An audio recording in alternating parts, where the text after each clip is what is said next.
What's cracking with you people? Anansi here, and welcome back to Star Wars Knights of the Old Republic. In the last one, we solved the murder mystery on a special episode of CSI Dantooine. In this one, we're going to continue looking for the Crystal Cave. So let's go ahead and head this way and see what we can find. Okay. See some Cath Hounds. Let's skip him for right now. Is there any captains over here?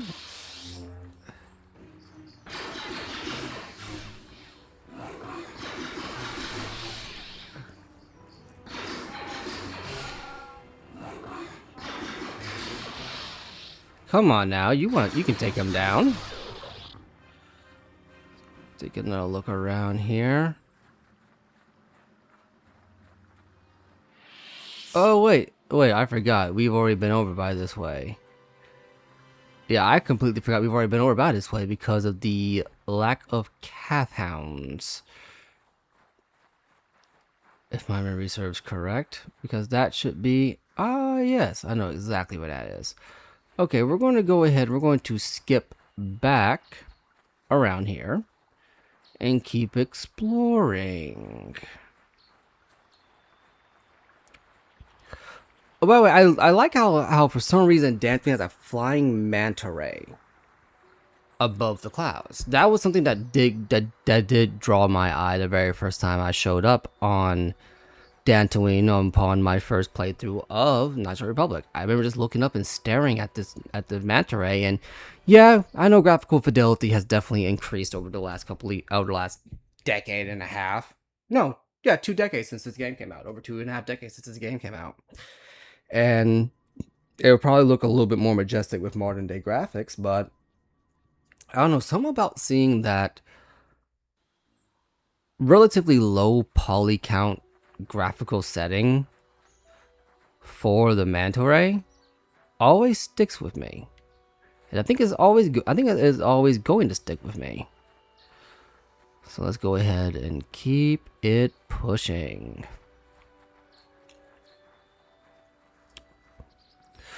Oh, this part.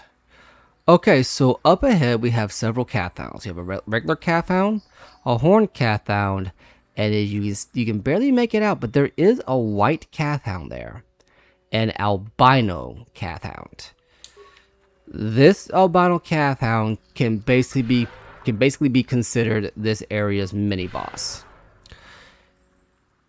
It is exceedingly dangerous, unfortunately, and I know it sounds weird, but the horned Cath Hound, not the horned Cath Hound, the albino Cath Hound is a challenge. What you want to do is honestly try your best to focus down the Cath Hound, the albino Cath Hound. It's going to be hard because you are surrounded by, several other ones. I think there's 3 regular Cath Hounds and 1 horned Cath Hound. I would like to just kite the one Cath Hound, the one horned Cath Hound, but I'm fairly certain that once we start fighting, the albino one's gonna come running. So.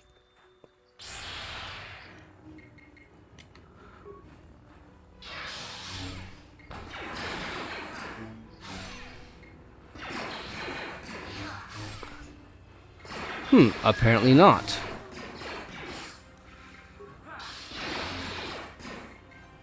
Okay, that makes this a little bit easier.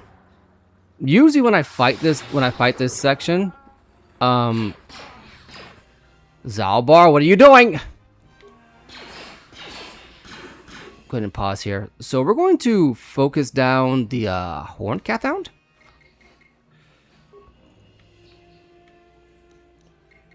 Going to try our best to focus that bad boy down, because this is by far the harder of the enemies to fight here.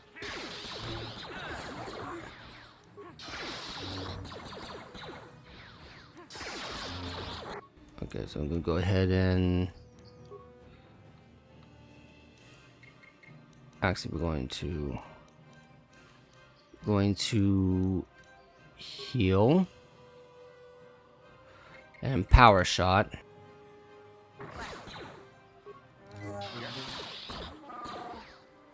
Heal here.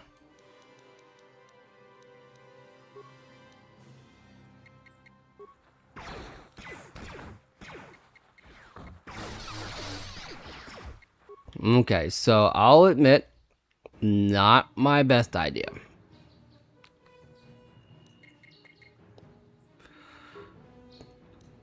It probably would have been better to focus the other Cath Hounds down. I always have problems with this portion, with this section. Despite my best efforts. He's probably gonna go down pretty soon here.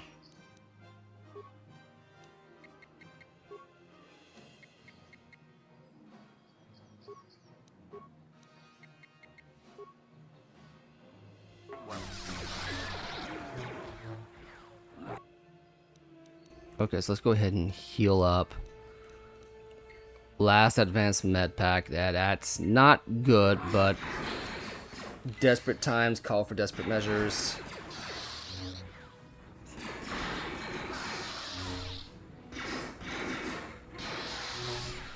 I'm gonna try to stun him best I can.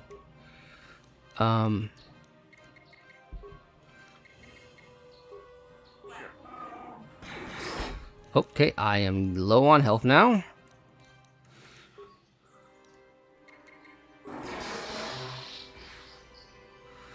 And that calls it.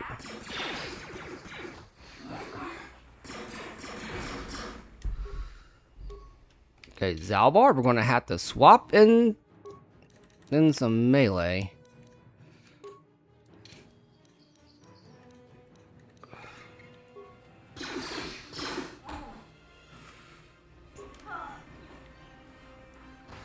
Okay, we're gonna go ahead and move back here. Okay. So the important thing to remember about this section is that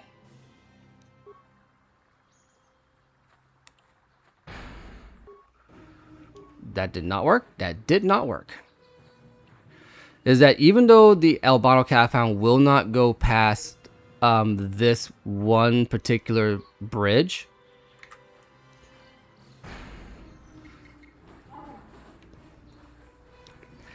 yeah, it won't go past that one particular bridge. It will always disengage.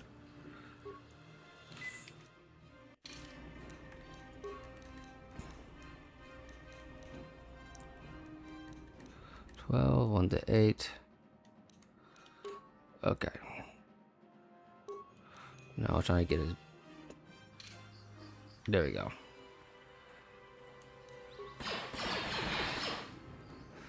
But even though he won't go past this spot, he will regenerate health by 1. So you don't want him to do that. You basically want to kite him back and forth if you're having trouble with this part. Like, I definitely did, and still am. And yes, sometimes you will attack, and there won't be anything that comes out of it.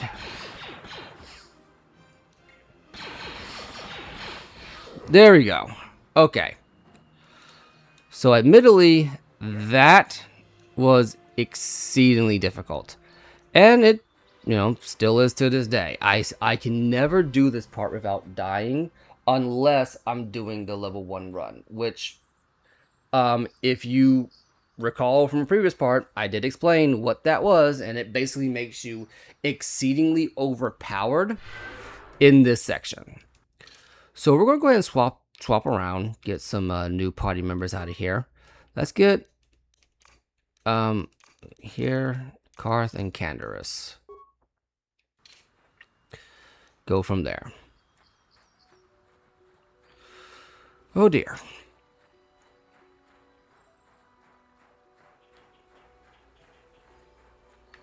Oh dear, oh dear, oh dear. Now, over here is another encounter that I could do, but we're not going to do as of yet. It's not difficult, but it can lead to problems later on down the line. I'm gonna keep healing up, and that's again, this is the one advantage to having cure, is that it effectively gives you infinite health packs, but it is depending on how high your force is, and your force might not be that high. So there's gonna wait for it to regenerate, and that's a good portion of the problem going forward. But once you get your wisdom up and you learn cure, you'll find you can heal your entire party in like 2 uses of this skill. It is honestly busted. Once you get more proficient with it. So going forward, whenever you have an attributes upgrade, you want to upgrade your will as much as you can, just to make things a little bit easier for you. Go ahead and take out these guys.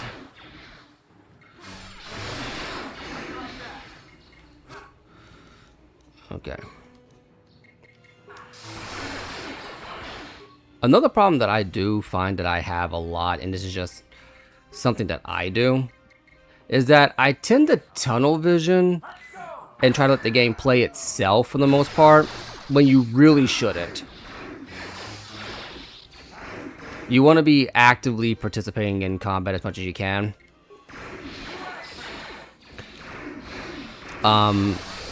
Just so that way you're avoiding your player character dying so often.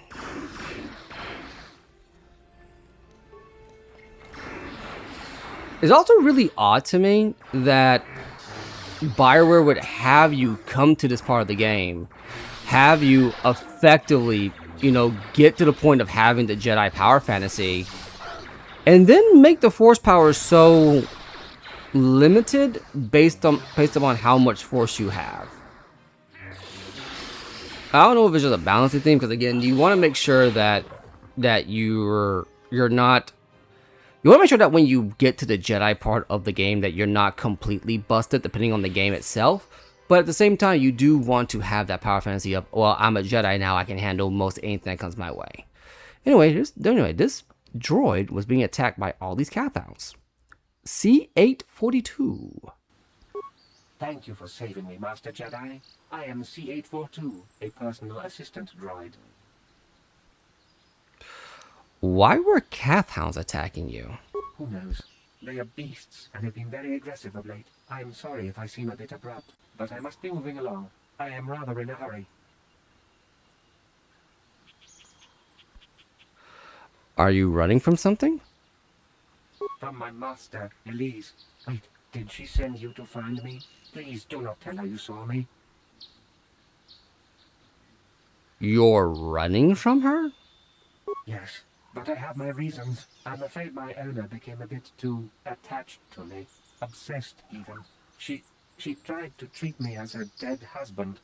It was not healthy for her. All the time? You don't want to know. Probably not. She is obsessed. She rarely sees other people and appears to be fixated on me as her husband. She was becoming more and more insular. I thought it best that I leave. She may meet other real people this way. In fact, that was the reason I came here and sought out those Cathhounds. What, are you suicidal or something? I think it would be best if I were no longer a factor. She would meet new people, living people. Please, will you destroy me? No. You should go back to her. But why? Because if you don't, I'll carry you back myself. She is lonely and needs your support. You're right. How could I be so selfish? I must not think only of myself, but of how it affects her. She must be frantic, and if she lost me, she'd be devastated. I must return then. It is my duty. And there's the lost droid. Now, over here in this corner, this is the Crystal Cave. Now, luckily, while you're talking, your force points do regenerate. Actually, I don't think I ever showed you how much force points you actually do get off rip. So you have 48 force points off a rip, and we know for a fact that using Cure costs 21. You can effectively heal yourself twice, but then it takes time to recharge. As you get higher and higher in your, what's it called? Characters with ranged weapons are vulnerable in close combat. Use melee weapons if foes close in. As you get higher with your light side abilities, your light side affinity, and more attuned to the force / gaining more force points, and as your will gets higher, that number is going to become insignificant. It's not going to matter that you're... It's not gonna matter what, like, it's not gonna matter how many force points you have, because you're effectively going to be able to heal yourself so quickly that it borders on the ludicrous. So yeah, that's just something to keep in mind going forward.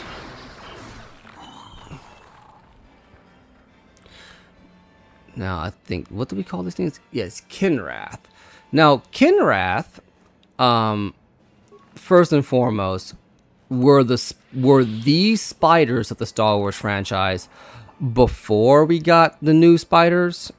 In, I believe it was, the first time I remember seeing them in media was Rebels, but I know for a fact they were there beforehand. That one episode from Mandalorian, the moment I saw what was in that egg, the moment Grogu popped it open, I'm like, oh god, please don't let this go where I think it's going to go. And sure enough, it went there. Oh god, did it go there. It was by far one of the most... Like, I thought I had gotten over my arachnophobia, but that one scene alone brought it back immediately. But I could not turn away.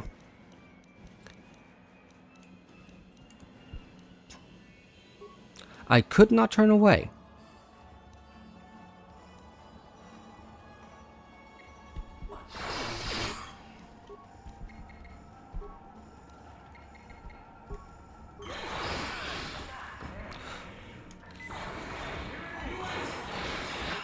But yeah, the Kinrath, I'll admit they freaked me out when I first played this game, but after, you know, playing it through a little bit more, they're not nearly as...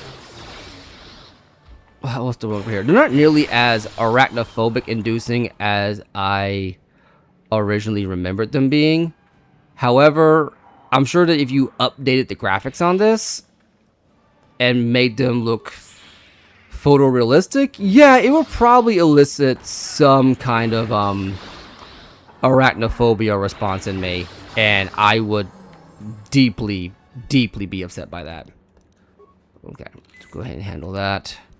Now again, once you learn Cure, you effectively cure all status ailments to you, including poison. So you're going to get to a point where you're just not going to need to worry about using health packs anymore.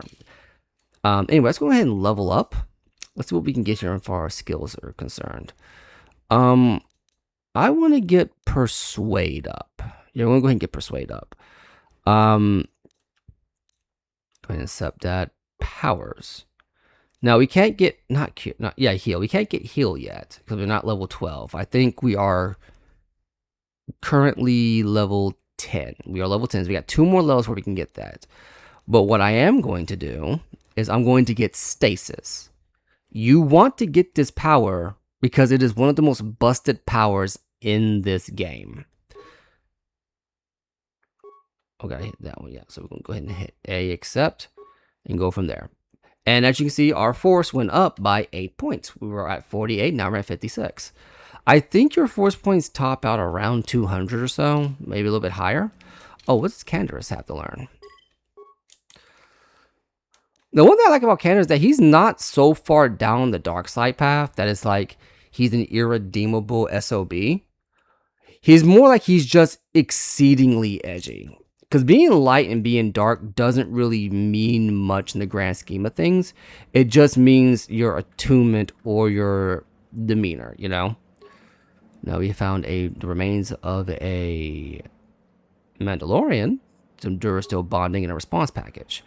And now we are in the crystal caves. We can now examine these crystal formations and get new crystals. One thing you also do, now you only get one crystal from each formation. Believe me, I've tried to get more. You can't. If you hit use on a Cathound egg, it says these fragile eggs could be easily destroyed, snuffing out the innocent life within.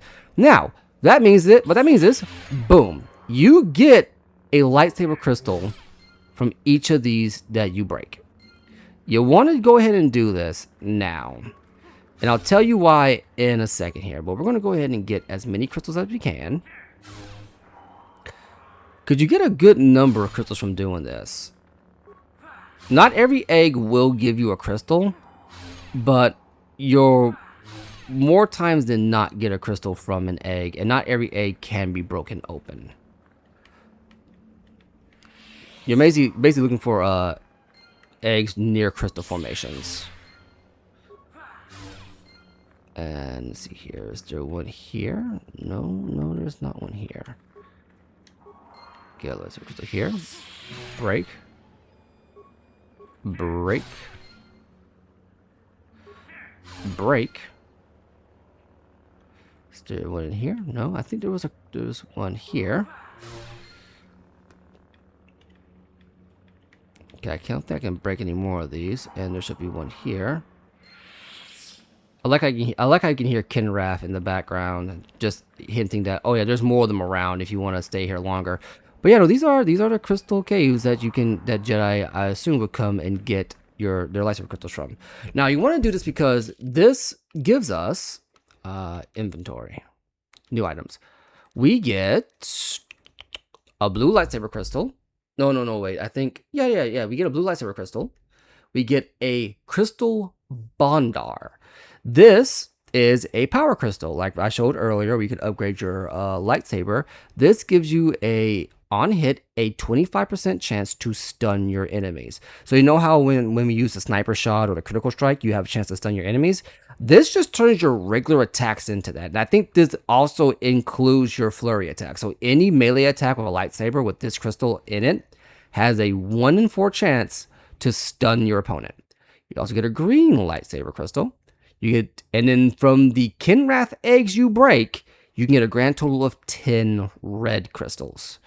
Then you get 2 crystal Rubot. These are your basic damage and attack increase crystals. You get a yellow crystal, and that is about it.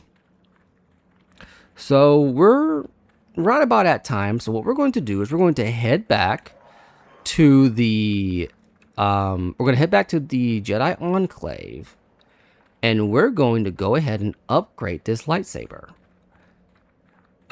Because again, we have the ability to do so, and we have a few tough enemies coming up.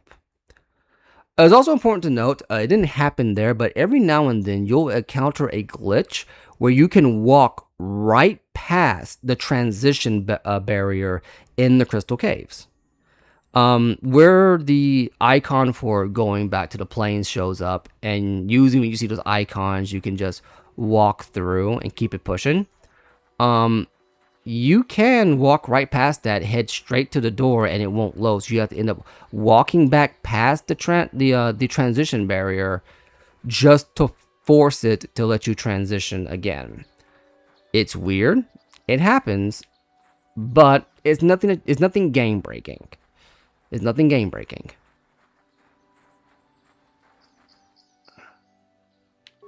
I'm going to skip that Cathound because I don't know it. Screw it. Let's go ahead and fight him.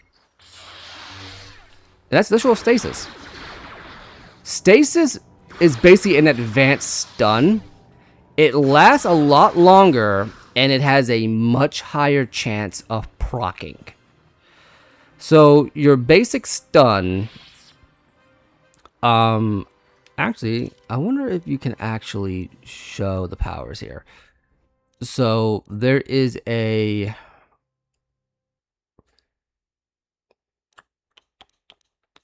It doesn't really give you a percentage chance. However, just know that your apparently your charisma modifier also affects this one too. So, yeah, charisma and wisdom are ones that are going to affect that stun more than anything else. But stasis, having stasis on your character and having it proc as often as it does is going to be a lifesaver going forward. I promise you that. Because there aren't a whole lot of enemies in the game outright immune to it.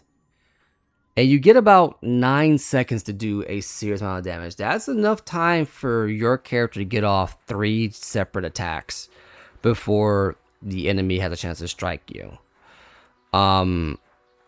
And yes, on top of that, if you do have the Bondar crystal inside your lightsaber, you can stun an enemy. No, you can stasis an enemy, and then while you're striking them, you can stun them in the stasis. It is actually kind of hilarious when it happens. But yeah, believe me when I say that if you are running a light side character, you want to, and I mean you desperately want to, get stasis as soon as possible.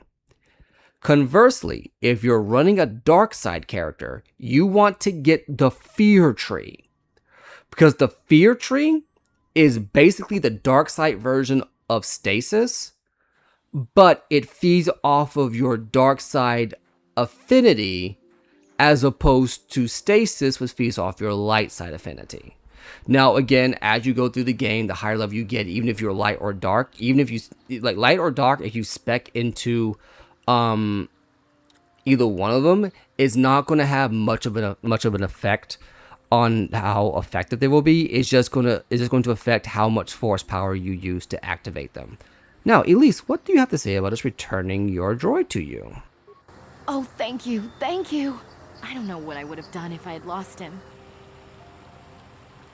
It's It's just so great to have him back. We're just gonna go right home, right now, and celebrate. Aren't we, my lovely little droid? Don't worry. I'm gonna hug you and oil you and care for you and make sure you never, ever get away again. Yeah, I'm still not certain that was the right or wrong thing to do because I've honestly never done anything else. I think if I ever do a dark side run of this, I am definitely going to try the destroy option. But despite helping you on Taurus, Candace continues to be something of a mystery to you. It might be a good idea to try and get to know him better. Speak to Candace. Yeah, what do you want? I was wondering if you had any interesting stories. You want to hear tales of my exploits? Of the wars I've seen and fought, the enemies I've seen die by my hand? Sure, I'll humor you. My name's Candaris, of the Mandalorian clan Ordo. I've been fighting across the galaxy for 40 of your years. For my people, it is the honor and glory of battle that rules us.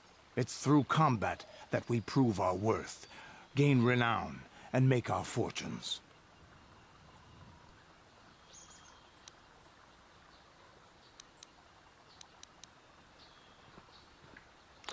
Is that why the Mandalorians attacked the Republic?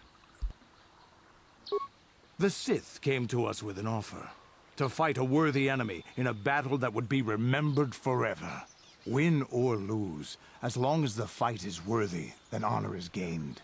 The glory at having triumphed over impossible odds is what drives us. If there's nothing at stake, your possessions, your life, your world, then the battle's meaningless. We Mandalore take everything we are and throw it into battle. It's the true test of yourself. The battle against death. Against oblivion. Is that why you work as a mercenary? Times have changed now. The Mandalore clans have been scattered across the Outer Rim. The Republic is in decline, and the Sith Empire rises to take its place. The clans as they were aren't a threat, but the galaxy still fears us. People think we war out of spite or bloodlust. They don't understand, and fear that. We only wanted the challenge of the battle, and glory from it, win or lose. And we lost. But now I have no real challenges. Crushing Davik's enemies and the pathetic gangs in the lower city of Taris, could not be considered the most glorious of tasks. When I think of the battles I've fought, the thousands I've killed, the worlds I've burned, I weep for my past. We will never again speak of this. We've got work to do, so let's get to it. So that's pretty interesting insight into Canderous as well as into the Mandalorians as a whole. They weren't fighting the Republic out of some grand conquest, at least from the Mandalorian perspective. It was never about conquest. It was never about beating the Republic. It was about finding a worthy enemy to test yourself against. Now, granted, there are better ways to do that than wage a galaxy-spanning war. But for them, it's a way of life. It's what they do. If there is nothing to be, if there's no risk in it, then why bother fighting it? It's why it's honestly, and from the sounds of it, he detested his time working for Davik because there was no challenge in any of those fights. Let's see, what do we have here? Republic mod armor. Okay, go ahead and add that. Oh, that's right. You gotta do this. Hit a symbol. We have Canderous' blaster, Karst blaster, Bendix blaster. Okay, let's go ahead and upgrade Karst blaster. Max that out. Go ahead and get Canderous' blaster upgraded. Do I have anything else for Bendix? No, I do not. Melee weapons, missions, and the prototype vibroblade. Let's go ahead and upgrade missions vibroblade. And lightsaber. Now we have our lightsaber. And we have Bondar. Okay, for some reason it just wasn't showing up. I wonder why. So it's in there, but it's shaded out. I wonder why it is. Sometimes you'll get weird glitches like that. Yeah, it's in there now. I just wonder why it was shadowed out for some reason. I guess it wasn't registering it, but no, it's in there. So, but yeah, no, that's a pretty interesting way to look at it because, you know, up until now, we've only ever heard of the Mandalorians were bad, Mandalorians were bloodthirsty killers that they just hunted for the sake of hunting. But no, according to Canderous, there was a greater purpose to it. And now times have changed and that greater purpose, that driving factor is basically gone. Well, anyway, we're going to call it there for today. We've installed, we've traveled further across the plane. We found and returned C-842 to Elise.